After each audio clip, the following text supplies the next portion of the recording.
We are just about halfway through our summer sermon series on favorite Bible passages.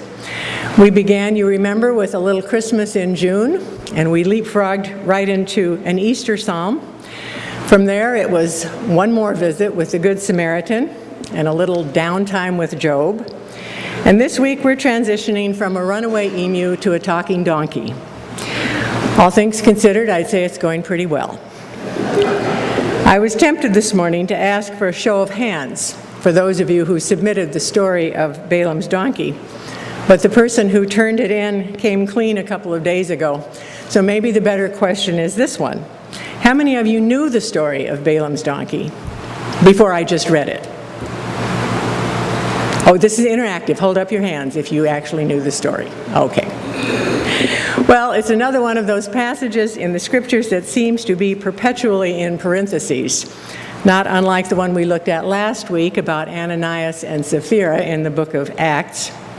Most scholars agree that the part we just read is a separate story that was inserted into the whole Balaam saga. If you don't know the backstory, it only makes it a little less interesting, but still readable. If you took it out of the account altogether, you would still have the whole story of Balaam and his unfortunate agreement with Balak. By itself, it's an amusing folktale of a man whose talking donkey makes a fool of him. So let's get the lay of the land here before we deal with the talking donkey. First of all, who is Balaam?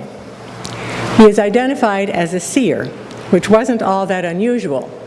But he is unique in the sense that the text implies that God has a special relationship with a non-Israelite. Balaam is a foreigner, an outsider, who is apparently subject to the command of the God of Israel. It is noteworthy that he uses the personal name for the God of Israel, Yahweh, instead of the more generic Elohim. And moreover, he acknowledges that he cannot go beyond the word of the Lord to do either good or bad. The story begins when Balak, who is the king of Moab, sends for Balaam to curse Israel before its entrance into Canaan. Now, early in this chapter of Numbers, we read that the Moabites were sick with fear because of the Israelites, which would seem to imply that they are afraid for their lives. Balak knows that his neighbors have pretty much been decimated for refusing to allow Israel to pass through their land. So maybe he and his people have reason to be a little on edge about the approach of the Israelites. But because there is a loose kinship between the Moabites and Israel, God has instructed Israel not to harm them.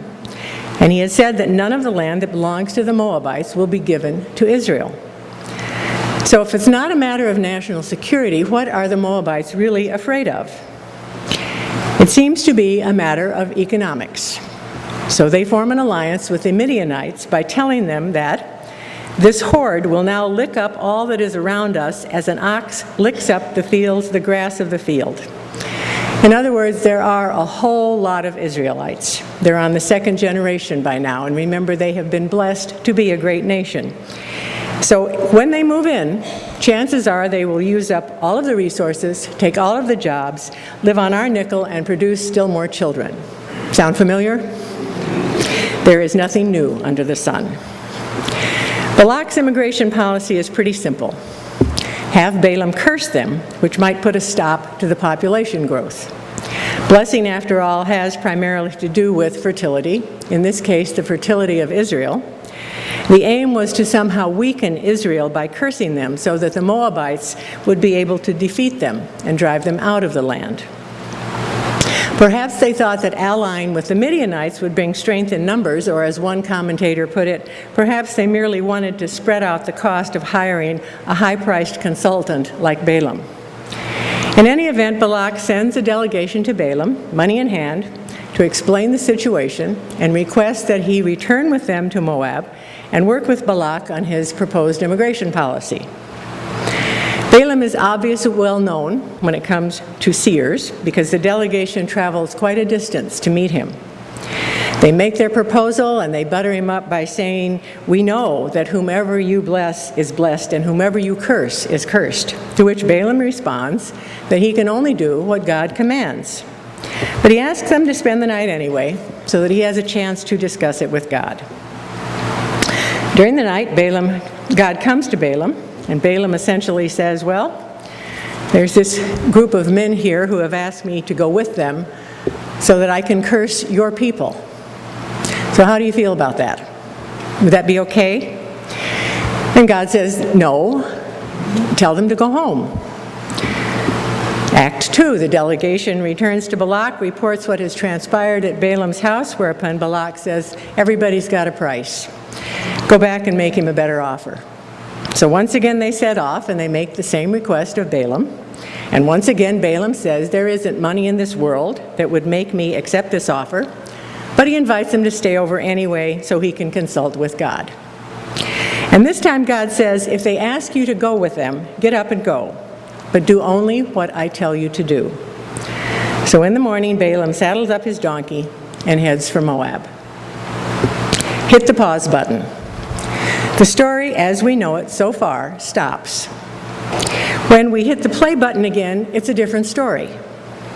Now God is angry with Balaam for going with the delegation from Moab. It's not explained. We just assume, I guess, that God has had a chance to think about it and God's mind has been changed. And we are all allowed do-overs. God sends a messenger, an angel of the Lord, who appears in the middle of the road holding a sword, and only the donkey can see him. And you know the rest of the story. When all is said and done, it's donkey 3, Balaam 0. Talking animals are not an everyday occurrence in the Bible. The only one up to this point is the snake in the Garden of Eden. We, on the other hand, are much more accepting of talking animals. If you're old enough, you remember Francis the Talking Mule, or A Horse is a Horse, of course, The Amazing Mr. Ed. And there's a whole generation now who know a talking donkey who sounds just like Eddie Murphy, who makes waffles for breakfast, and whose best friend is an ogre named Shrek. Moreover, we've probably all wished at some point that the dog could talk. Think of the number of books written in just the last few years that are narrated by the dog. And I know I'm not the only person in this room who has had an extended conversation with a cat. I can say that I come by it naturally. The story is told in my family of my Uncle Dick as a child bringing his burro, Babe, in through the back door of the family home in Tucumcari, New Mexico, through the kitchen, past my astonished grandmother, into the living room, and out onto the screened porch. And when my grandmother asked him why he did it, he told her that Babe said she wanted to see what the inside of the house looked like. But this odd little vignette in the book of Numbers is very different from our giving voice to the family pet. The text says that God opened the mouth of the donkey, who then said, "Why are you taking this out on me? What have I ever done to you?"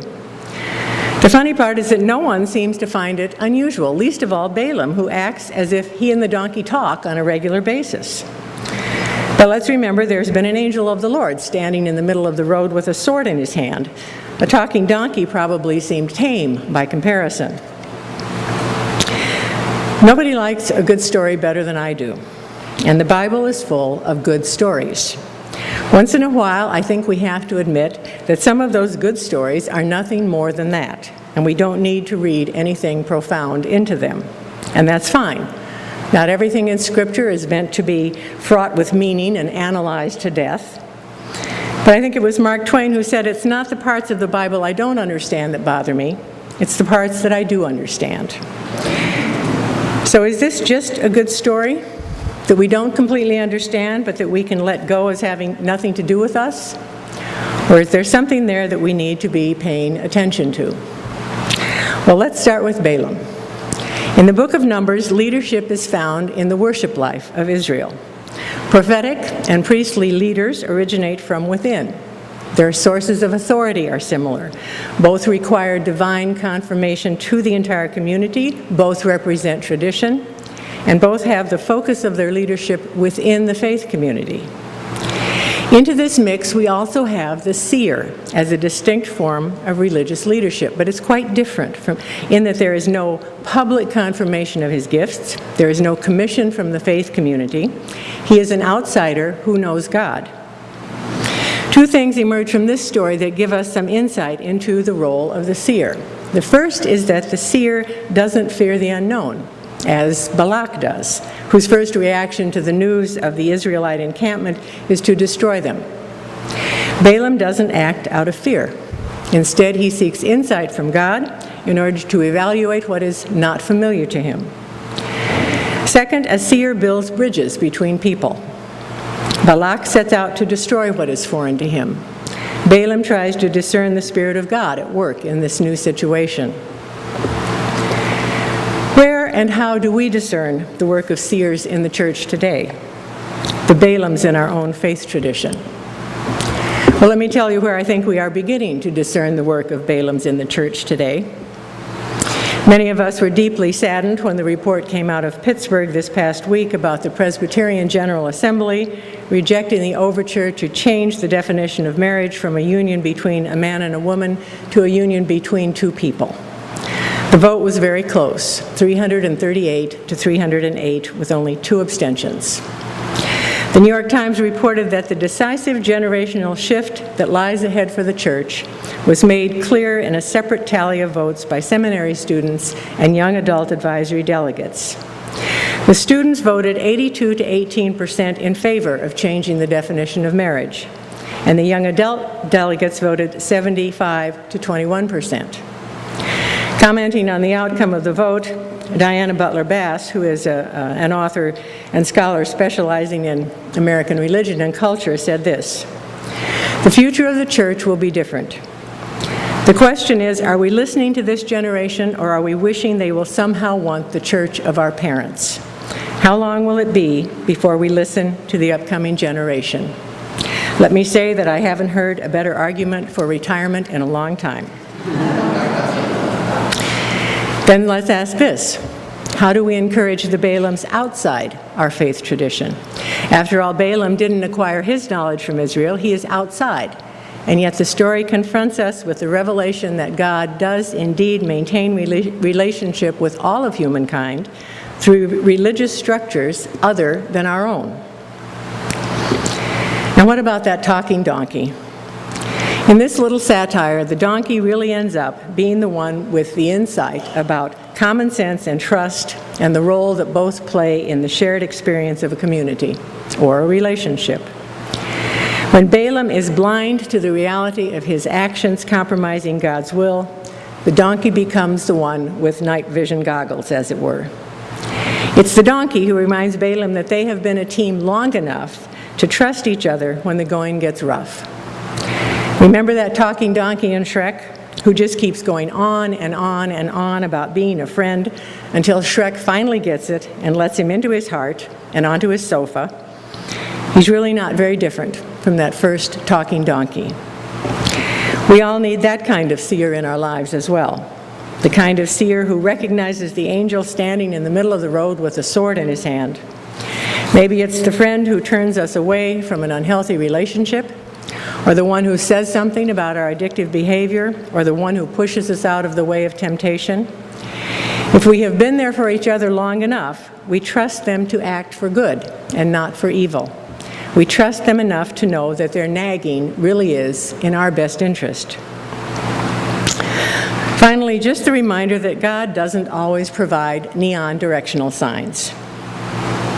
There probably isn't going to be an angel standing in the middle of the road with a sword in his hand. So we have to pay attention to what seems pretty unspectacular most of the time. Maybe it's like that old story of the guy sitting on the rooftop while the floodwaters rise, convinced that God is going to save him.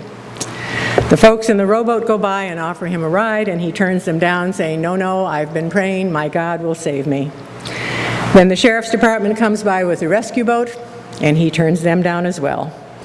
And finally, the National Guard helicopter circles and drops a lifeline, which he refuses to take. And when he ends up at the pearly gates, he asks why God didn't save him. And God says, "Well, first I sent the folks in the rowboat. And sometimes it's just a good story." Amen.